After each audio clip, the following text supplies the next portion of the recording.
À la une de l'actualité, l'avenir du cacao au cœur de la première conférence mondiale du cacao à Abidjan. La rencontre a été ouverte officiellement aujourd'hui par le président Alassane Ouattara. En prélude à la visite du chef de l'État dans le Zanzan, son épouse, la première dame Dominique Ouattara, a fait un don d'environ 100 millions de francs CFA aux populations de Bondoukou.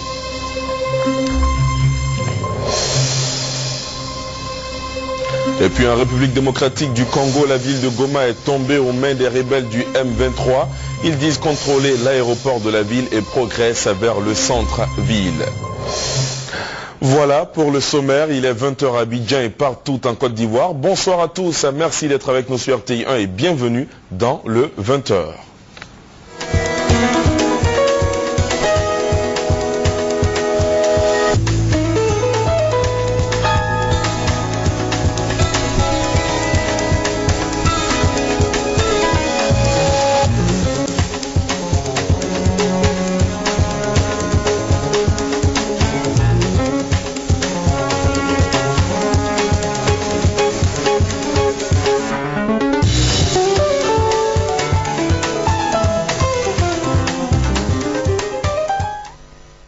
Grande première dans l'histoire du cacao, elle a été ouverte solennellement aujourd'hui par le chef de l'État ivoirien Alassane Ouattara, la première conférence mondiale du cacao.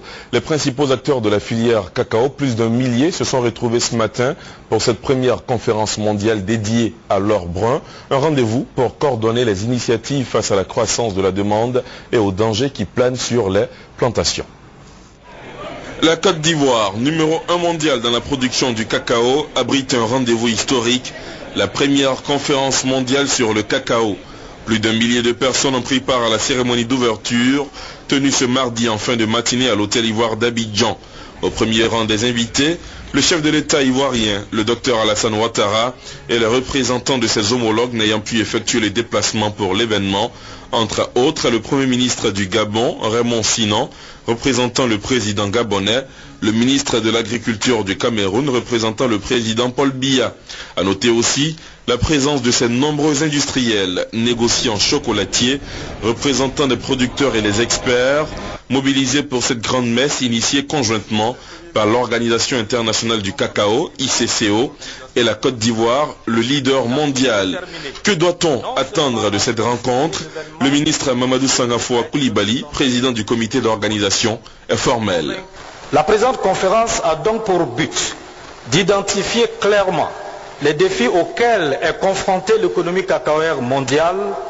Elle a surtout pour objectif de nous accorder sur les solutions pour une économie cacaoère durable ainsi que sur les moyens nécessaires à la mise en œuvre des dites solutions. Pour Jean-Marc Angan, directeur exécutif de l'ICCO, Organisation internationale du cacao, cette première conférence mondiale est impérative, sans quoi la consommation du cacao sera un luxe dans les prochaines années. Au cours de ces dernières années, le marché mondial a connu plusieurs déficits de production. Et par conséquent, le prix de la fève est remonté. Et ces 5 dernières années, nous avons observé une évolution des cours et la tonne de cacao est vendue aujourd'hui à environ 2500 $. Le modèle économétrique de l'Organisation internationale du cacao nous indique que si nous n'y prenons garde, c'est le même scénario qui nous attend dans les années à venir, à savoir des prix qui vont flamber, suivis de chutes dramatiques. C'est ce scénario que nous voulons éviter. Ce rendez-vous est destiné à coordonner les initiatives face à la croissance de la demande et aux périls qui planent sur les plantations de cacao. À en croire le président de la République Alassane Ouattara qui a ouvert solennellement les travaux, la conférence mondiale permettra de trouver des pistes de solutions pour répondre à la demande des pays émergents, notamment la Chine. Les défis majeurs auxquels nous sommes confrontés sont ceux de la consommation qui appellent une transformation durable, elle-même fondée sur une production durable du cacao. Et l'adaptation continue des produits aux exigences du consommateur des marchés dits matures et l'offre de nouveaux produits apporteront un début de solution au défi de la consommation durable. Ce défi ne sera relevé que lorsque la base des populations consommatrices des produits issus du cacao aura été élargie de façon effective et durable. L'avenir démographique du monde se situe donc chez ceux qui ne consomment pas encore suffisamment de produits issus du cacao. Je veux parler bien entendu des pays émergents en général et surtout de l'Afrique qui assure 70% de l'offre mondiale. C'est pourquoi je souhaite que cette conférence propose des pistes en vue de créer la dynamique d'un élargissement de la base des consommateurs. L'accroissement de la demande mondiale de cacao sera la résultante de la stimulation de l'utilisation des produits industriels pour satisfaire des besoins alimentaires, cosmétiques et paramédicaux. La consommation durable ne saurait être assurée sans une transformation durable. Et à cet égard, l'industriel, véritable interface entre le producteur du cacao et le consommateur final, se doit de répondre à toutes les exigences en matière de sécurité alimentaire et environnementale. La production durable constitue quant à elle la troisième dimension qui permettra de réaliser l'économie durable du cacao. Elle est assurément celle qui suscite le plus d'intérêt des participants à cette conférence. L'amélioration de la qualité et de la productivité, le vieillissement des vergers et la concurrence d'autres cultures comme l'hévéa et le palmier à huile en plein essor sont essentiellement les grands défis de la filière cacao évoqués à ce forum. Rappelons que la Côte d'Ivoire représente à elle seule 35,6% de la production mondiale de cacao avec 1,41 million des 3,962 millions de tonnes attendues pour la récolte 2011-2012 devant le Ghana 21,7% et l'Indonésie 12,1%. Le quota mondial du cacao est donc sur les bords de la lagune ébriée depuis ce mardi à la faveur de la première conférence mondiale du cacao. Les enjeux sont multiples pour la Côte d'Ivoire sur le plan économique. Avant de refermer donc les portes de ce chapitre, suivons cette analyse de notre reporter Alexis Ouedraogo qui, elle, s'est penchée sur l'intérêt du cacao pour la santé de l'Ivoirien et surtout sur son impact dans la gestion de son quotidien. Abidjan, capitale mondiale du cacao depuis ce début de semaine, à la faveur de la première conférence mondiale du cacao qui a ouvert ses portes ce matin, tous les projecteurs sont tournés vers ce pays détenteur d'environ 40% de la production mondiale. Et si le cacao suscite autant d'intérêt, c'est qu'il est à la base de plusieurs produits alimentaires et esthétiques, notamment le chocolat. Le chocolat, le délice des grands et des petits, plaisir du palais et source de volupté, il n'en cache pas moins des vertus thérapeutiques reconnues. Toutefois, bien vrai que la Côte d'Ivoire fasse partie des premiers pays producteurs de cacao, les Ivoiriens, selon les dernières statistiques de l'ICC, en consomment en quantité insuffisante. Ce fait s'explique par deux raisons. La première, l'absence de la culture du chocolat dans notre société ivoirienne, et la seconde, par sa cherté sur le marché. Il s'agira donc maintenant, au détour de ce rendez-vous mondial du cacao dans le pays, pour les autorités de prendre des dispositions en vue de mettre à portée le chocolat aux Ivoiriens, et ensuite pour les Ivoiriens eux-mêmes de prendre conscience de la richesse de ce produit et de ne plus hésiter à en croquer. Antidépresseur naturel, le chocolat contient des substances chimiques toniques qui stimulent le système nerveux central, améliorent les performances musculaires et les réflexes. Il est excellent pour le moral du fait du magnésium qu'il contient. Mieux, le chocolat noir fait partie du top 10 des aliments jeunesse. Il protège le cœur, prévient l'hypertension artérielle et reste l'un des aliments les plus complets. Il faut toutefois faire la part des choses entre le bon chocolat noir riche en cacao et les autres enrichis au sucre qui peuvent s'avérer néfastes pour la santé. Dessert gourmet ou goûter sucré, n'hésitez donc plus à manger du chocolat chaque jour.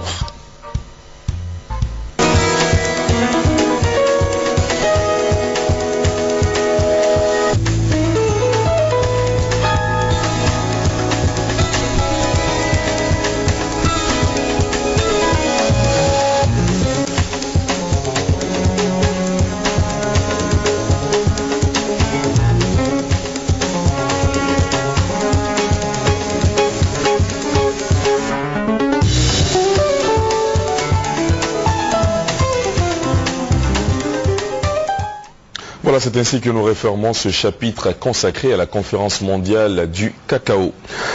Autre pan de la visite officielle du président Alassane Ouattara en Italie il y a quelques jours. Il avait été reçu en audience par sa sainteté le pape Benoît XVI. Autre rencontre du chef de l'État ivoirien à Rome, celle avec la communauté Saint-Égidio. Le témoignage de Viviane Aïma. C'est avec une réelle émotion que la communauté de Saint-Égidio a reçu à son siège à Rome le président de la République Alassane Ouattara et son épouse, qui tenaient à venir saluer le professeur Andrea Riccardi, premier responsable de la Saint-Égidio et actuel ministre de l'intégration et de la coopération dans le gouvernement italien. La communauté de Saint-Égidio, qui se donne pour vocation d'aider les personnes les plus faibles, les plus vulnérables et qui s'investit dans le règlement des conflits et le dialogue interreligieux, s'est vu décerner en 1999 le prix Houphouët-Boigny pour la recherche de la paix. La communauté qui œuvre dans le monde entier est présente en Côte d'Ivoire depuis 1980, où elle réalise de nombreuses œuvres sociales. Elle a aussi pris une part active au règlement des différentes crises sociopolitiques que la Côte d'Ivoire a connues depuis 2000. Forum pour la réconciliation nationale et tous les accords politiques de Marcoussis aux accords de Ouagadougou. Témoin de la vie politique nationale au cours des 20 dernières années, Saint-Égidio a très tôt perçu la justesse du combat politique du président Alassane Ouattara, alors dans l'opposition. De ce fait, Saint-Égidio lui a apporté son soutien au cours de sa longue marche pour l'accession à la magistrature suprême de son pays. En visite à Rome pour la première fois depuis qu'il est au pouvoir, le président de la République tenait à témoigner sa reconnaissance à cette communauté et en premier lieu à son premier responsable, le professeur Andrea Riccardi, ministre de l'intégration et de la coopération dans le gouvernement italien. Prenant la parole en premier en qualité d'hôte, le professeur Andrea Riccardi a exprimé l'émotion de l'ensemble de sa communauté de recevoir le président Alassane Ouattara, président de la République de Côte d'Ivoire. Il lui a renouvelé la confiance que Saint-Égidio, depuis le départ, n'a cessé de placer en lui et dans son projet pour son pays, la Côte d'Ivoire, et partant pour toute l'Afrique. Vous avez souffert l'insulte, la violence sur votre famille, sur les militants de votre parti, mais vous êtes et vous étiez toujours un homme sage et prudent, savant mettre ensemble la sagesse, la prudence, mais aussi l'espérance de changer votre pays. Le président de la République, en réponse, a rendu hommage à Saint-Égidio pour ses nombreuses actions humanitaires dans le monde et pour le soutien qu'elle a apporté pour l'avènement de l'état de droit en Côte d'Ivoire. Il a redit son ambition pour son pays et promis de ne pas décevoir les espoirs placés en lui. Je vous ai relaté mon histoire, si je peux m'exprimer ainsi, et vous m'avez compris tout de suite et vous m'avez apporté votre soutien.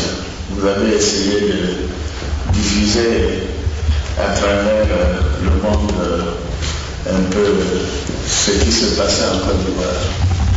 Et grâce à ce message, les choses ont commencé à changer. Et cette guerre que nous avons connue, nous en tirons des leçons. Parce que la guerre est une chose affreuse. Et notre responsabilité maintenant, c'est de faire en sorte que cela ne se reproduise plus en Côte d'Ivoire. En signe de reconnaissance à la communauté de Saint-Égidio, la grande chancellerie de Côte d'Ivoire a élevé dans l'ordre national le professeur Andrea Riccardi et 4 de ses principaux collaborateurs. Il s'agit des professeurs Marco Impagliazzo, Mario Giro, Mario Garofalo et Roberto Zuccolini. Un dîner offert par la communauté en l'honneur du président de la République Alassane Ouattara et son épouse est venu clore cette sympathique cérémonie. Retour en Côte d'Ivoire, en prélude à la visite du président Ouattara dans le district du Zanzan, la caravane de la solidarité et de l'amour initiée par la fondation Children of Africa a marqué un arrêt il y a quelques jours après Tanda à Bondoukou, au nord-est du pays. Ce sont des dons de plus de 100 millions de francs CFA qui ont été remis aux populations. Les explications de Jérôme Kofi Abola. La caravane de la solidarité et de l'amour initiée par la Fondation Children of Africa de Madame Dominique Ouattara a marqué un arrêt le samedi 17 novembre 2012 à Bandoukou après l'étape de Tanda. Tout comme Abouna et Tanda, la présidente de la Fondation Children of Africa a offert aux populations de Bandoukou des dons d'une valeur de 100 millions de francs CFA. Outre ces dons, il y a la création dans les tout prochains jours d'un fonds destiné à financer les micro-projets des femmes dénommé le Fonds d'appui aux femmes de Côte d'Ivoire, si l'on en croit la directrice de cabinet de la Première Dame qui, au nom de Dominique Ouattara, a invité les femmes à prôner la paix pour permettre le développement. Bandoukou a été retenu comme une ville qui va avoir la somme de 100 millions de francs pour les femmes. Ces 100 millions de francs serviront à financer vos activités. Mais tout cela ne sera pas rentable s'il n'y a pas de paix, s'il n'y a pas la paix sociale dans notre pays. C'est pourquoi la Première Dame m'a demandé de vous exhorter, de vous demander, chères sœurs, de vous impliquer dans le processus de réconciliation. Quant au ministre Kwasi Kobena Agumani, il a invité les populations à réserver un accueil chaleureux au couple présidentiel à l'occasion de la visite d'État prévue dans la région. Il a par ailleurs fait remarquer que ces dons sont les prémices du développement annoncé par le président Alassane Ouattara lors de la campagne présidentielle. Dans le même registre, l'itinéraire de la prochaine visite du chef de l'État dans le district du Zanzan est le suivant. Abidjan, Akupé, Abengourou, Anibilekro, Tanda, Bandoukou et Bouna. Un long parcours pour arriver au chef-lieu de la région du Boukani. Notre équipe de reportage est allée jusqu'à Bouna en passant par ces villes citées. Dans ce reportage, les difficultés de cette route que les usagers appellent la route du calvaire. C'est avec Eugène Atoubé. Des ouvriers en plein travail. Notre équipe de reportage en a rencontré 4 groupes entre Akupé et Abengourou en partance pour Tanda, Bandoukou et Bouna. Ce sont ces hommes qui sont chargés de nettoyer les emprises et les accotements de ce tronçon, parti d'une route non seulement en mauvais état, mais aussi rendue davantage difficile à pratiquer à cause de l'invasion des hautes herbes, des arbustes et des branchages de gros arbres qui ont fini par rétrécir la route.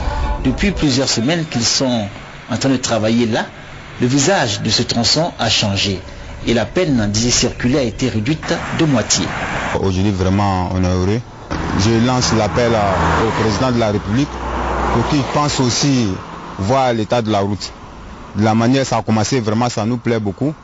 Nous le remercions beaucoup, mais que ça continue beaucoup plus. Opération de séduction ou action motivée par ce que l'on sait. La visite d'État dans le district du Zanzan du président de la République. La réflexion que l'on peut faire de ce qui est vu est la suivante.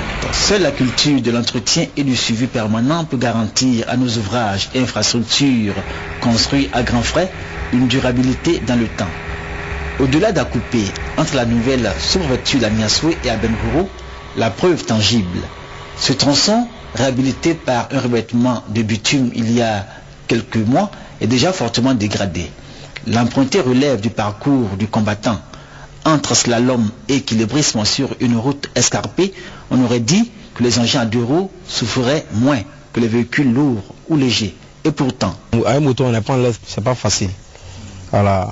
À Niassoué, à Bangourou, en moto, on peut faire 40 minutes inéditant. Tu vas aller rentrer dans un trou, tu vas faire panne. Tu es obligé de garer, attendre la journée pour faire les choses, ton dépendant et puis repartir.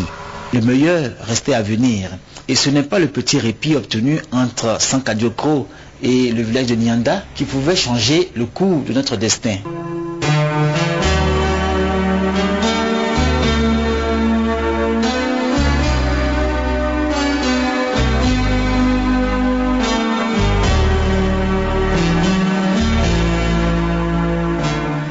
Vous voyez les crevasses de la route, il y a des affaissements partout.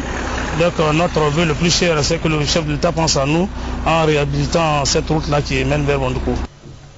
Abengourou Anibilekro, route hideuse et susciteuse de larmes.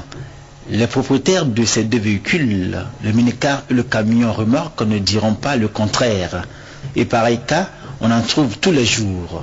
Les usagers de l'axe Anibilekro à Bangourou ne savent pas aujourd'hui à quel saint se vouer, tellement cette route est impraticable.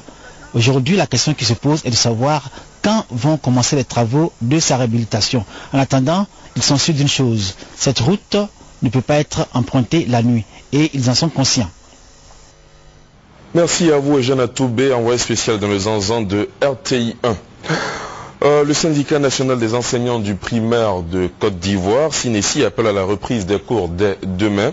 Ce syndicat est membre de l'intersyndicale qui a lancé la grève hier. On écoute donc le secrétaire général du SYNESI, Nielou Paul. Au terme des 4 heures de négociations que nous avons eues avec Madame le ministre de l'Éducation nationale hier, le gouvernement a décidé de payer le reliquat de l'indemnité de logement qui s'élève à un montant de 5 000 francs. Ils ont décidé également de payer 25% des 50% restants de la bonification du reclassement des conseillers pédagogiques et des enseignants. Ils ont décidé également de payer toutes les indemnités diverses, directeurs d'école, maîtres d'études surveillés, maîtres d'application pour les années 2009-2010 à 2010-2011. Également, ils ont décidé de pouvoir payer la deuxième tranche du rappel du CAP pour la période 2013. Et la troisième tranche sera payée en 2014. Nous pensons que ce que nous avons obtenu nous a satisfait. Et donc, à l'issue de l'Assemblée générale que nous venons d'organiser, à l'unanimité, les camarades ont décidé de suspendre le mot d'ordre de grève afin que nous puissions reprendre le travail dès mercredi 21 novembre 2012 à 7h30. La journée internationale des droits de l'enfant est célébrée aujourd'hui 20 novembre. Cette journée est un moment privilégié pour se rendre compte des nombreuses injustices perpétrées contre les enfants. En Côte d'Ivoire, 57% des enfants ne sont pas scolarisés selon l'UNICEF. Notre reporter Gabriel Zani nous fait l'état des lieux en ce qui concerne le respect de ces droits en Côte d'Ivoire. Le Bureau international du travail, BIT, et l'Organisation des Nations Unies pour l'enfance, UNICEF, estiment à plus de 1 million le nombre d'enfants à travers le monde qui sont astreints au travail, souvent dans des conditions mettant en péril leur santé, leur éducation, leur développement physique, mental et leur survie. Selon le BIT, 6 000 enfants étaient impliqués dans la production du cacao en Côte d'Ivoire en 2002. 50% des enfants en âge d'être scolarisés ne le sont pas à cause de la pauvreté et des conditions culturelles d'après les données de l'UNICEF. Beaucoup parmi eux sont soumis chaque jour à des travaux dangereux et interdits. Ce sont par exemple la vente, le transport, la chasse, la manipulation et l'épandage des produits agropharmaceutiques. Pour lutter contre ces conditions difficiles des enfants, la Côte d'Ivoire a adopté des mesures institutionnelles et stratégiques, notamment la création du comité interministériel de lutte contre le travail des enfants, le comité national de surveillance des actions de lutte et l'adoption du plan d'action national 2012-2014 en la matière. À ces mesures, il faut ajouter des actions plus concrètes, telles que la formation des autorités préfectorales, tenue dans le mois de septembre à Yamoussoukro par le Comité national de lutte contre le travail des enfants, présidé par la première dame Dominique Ouattara. Cet atelier a eu pour objectif de susciter une adhésion plus affirmée de ces autorités en matière de prévention, de protection et de répression. Toutefois, pour que l'application des droits des enfants soit réelle en Côte d'Ivoire, le BIT recommande la création des conditions sociales, économiques et culturelles. J'en viens à cette cérémonie d'ouverture de la 3e édition de la Semaine nationale du civisme qui a eu lieu aujourd'hui au plateau. Thème citoyenneté et droits de l'homme. Les activités se déroulent du 20 au 26 novembre 2012. Le but est de renforcer les capacités citoyennes des populations en matière de droits de l'homme et de liberté publique, nous dit Patricia Omouetia. L'instauration de la Semaine nationale du civisme est une occasion d'aborder partout où le besoin se fait sentir les rudiments de la loi, de l'éducation civique, des devoirs et des obligations du citoyen et du respect que l'on se doit d'avoir mutuellement. Une ambition déjà entamée avec l'instauration de l'éducation à la citoyenneté et aux droits de l'homme dans les programmes d'enseignement. Un grand nombre de nos concitoyens ont perdu de vue les valeurs du civisme et l'individualisme a envahi nos familles, nos villes et notre pays. Il n'y a pas de recette pour enseigner le civisme car l'éducation est un tout. Le représentant du président de l'Assemblée nationale, Siloué Cagnon, exprime l'adhésion de l'Assemblée nationale à cette semaine du civisme. Dans tout ce qui précède, nous réalisons que le civisme est le socle de toute activité. Nous ne pouvons pas engager, réaliser une opération dans le cadre de développement sans un minimum de civisme. Les associations de jeunesse présentes à cette cérémonie expriment également leur adhésion à cette initiative. Pour que la Côte d'Ivoire soit une nation forte demain, il faudrait que cette jeunesse d'aujourd'hui soit une jeunesse instruite au civisme et à la citoyenneté. Au programme de ces 7 jours de travaux, qui s'achèveront le 27 novembre prochain, plusieurs activités sont prévues, notamment l'Université du civisme, cadre d'échange où fusionneront différentes sensibilités. Un groupe de cybercriminels opérant par chantage à travers la webcam a été mis aux arrêts vendredi à Marcory. Cette arrestation est le fruit de la collaboration entre la police suisse et la direction de l'informatique et des traces technologiques du ministère de l'Intérieur ivoirien. Tous les détails de cette opération dans ce reportage signé Victorine Yaoyobwe. La direction de l'informatique et des traces technologiques poursuit sa traque contre les cybercriminels qui opèrent en Côte d'Ivoire. Grâce à une opération menée conjointement avec la police suisse, la DITT vient de mettre fin aux pratiques de 2 cyberescrocs opérant dans la commune de Marcory. L'arrestation fait suite à une plainte déposée depuis la Suisse par leur victime, Jean-Paul, âgé de 50 ans. On a eu plusieurs plaintes en Suisse de gens qui ont eu affaire à des escrocs qui provenaient de Côte d'Ivoire. Plusieurs personnes ont payé. Et là, le procureur a décidé qu'il fallait quand même voir pour arrêter une fois un auteur, pour voir si on arrivait à interpeller quelqu'un. Et donc on s'est mis à la place d'une victime et on a continué à payer régulièrement l'auteur, en lui faisant croire que voilà, on voulait que cette affaire soit terminée, jusqu'à se mettre en contact avec les services de la DITT. Et puis on a pu, grâce à tout ça, arrêter la personne aujourd'hui. Pour gagner leur vie, Bakayoko Zoumana et Bakayoko Yaya, ces 2 frères n'ont pas trouvé mieux que le chantage par webcam. Après leur arrestation, les cyberescrocs passent aux aveux. J'ai fait des trucs qu'il ne fallait pas faire. J'ai créé des boîtes et en créant ces boîtes, j'ai eu le correspondant, c'est-à-dire je me passais pour une femme que je ne suis pas. Il y a des gens qui ont pu faire ça pour moi.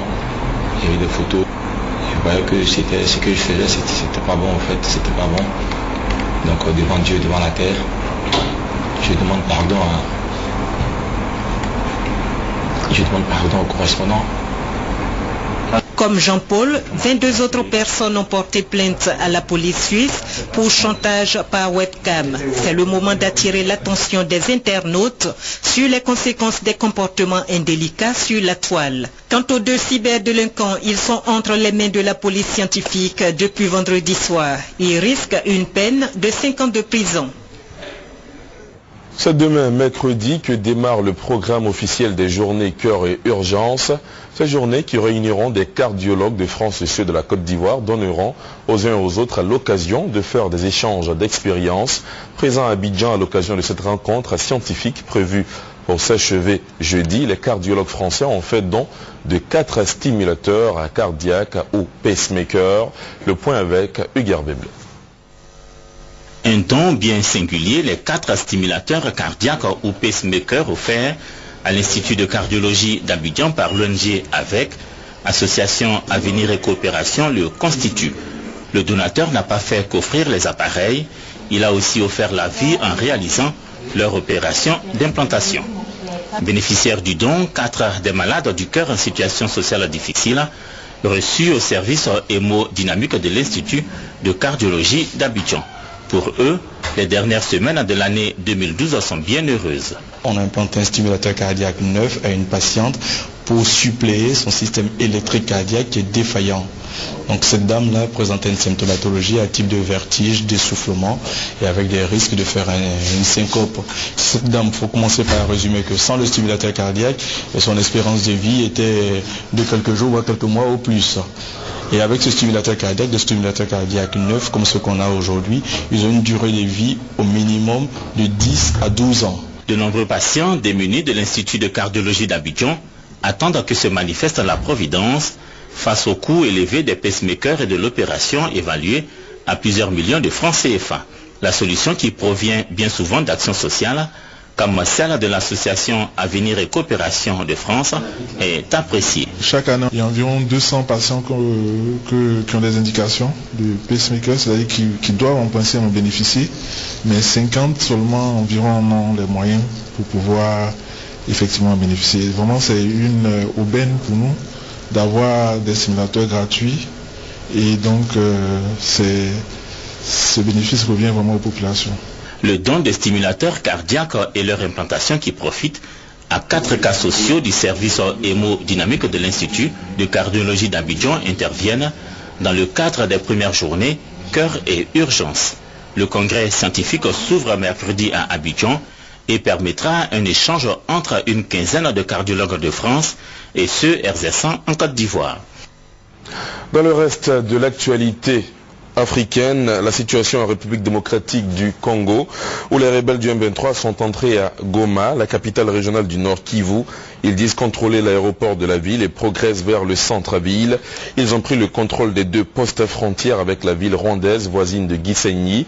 À Kinshasa, le président congolais Joseph Kabila a aussitôt lancé un appel au peuple ainsi qu'à toutes les institutions à se mobiliser contre l'agression. Et puis n'oubliez pas cette grande première dans l'histoire du cacao, elle a été ouverte solennellement aujourd'hui par le chef de l'État ivoirien Alassane Ouattara, la première conférence du cacao. Les principaux acteurs de la filière, plus d'un millier, se sont retrouvés ce matin pour cette première conférence mondiale dédiée à l'or brun, un rendez-vous pour coordonner les initiatives face à la croissance de la demande et aux dangers qui planent sur les plantations de cacao. On termine avec ce communiqué de l'Assemblée nationale. Monsieur Soroki Gbafori Guillaume, président de l'Assemblée nationale de Côte d'Ivoire, convoque mesdames et messieurs les députés à une séance plénière qui se tiendra le mercredi 21 novembre 2012 à 10 h au palais de l'Assemblée nationale. Ordre du jour, examen et adoption des projets de loi suivants. Projet de loi de règlement 2011, projet de loi de finances rectificative 2012, projet de loi de modification de l'article 38 de l'annexe fiscale, projet de loi portant abrogation de l'article 53 et modifiant les articles 58, 59, 60 et 67 de la loi numéro 64-375 du 7 octobre 1964 relative au mariage tel que modifié par la loi numéro 83-800 du 2 août 1983, projet de loi sur l'enregistrement des naissances et des décès survenus durant la crise. C'est signé le secrétaire général Kobi Akabazil. Voilà, c'est la fin de cette édition. Merci infiniment de l'avoir suivi. Merci à la rédaction de RTI 1 qui l'a préparé. Demain 20 h, vous avez rendez-vous avec David Gouedamobio. Bonsoir.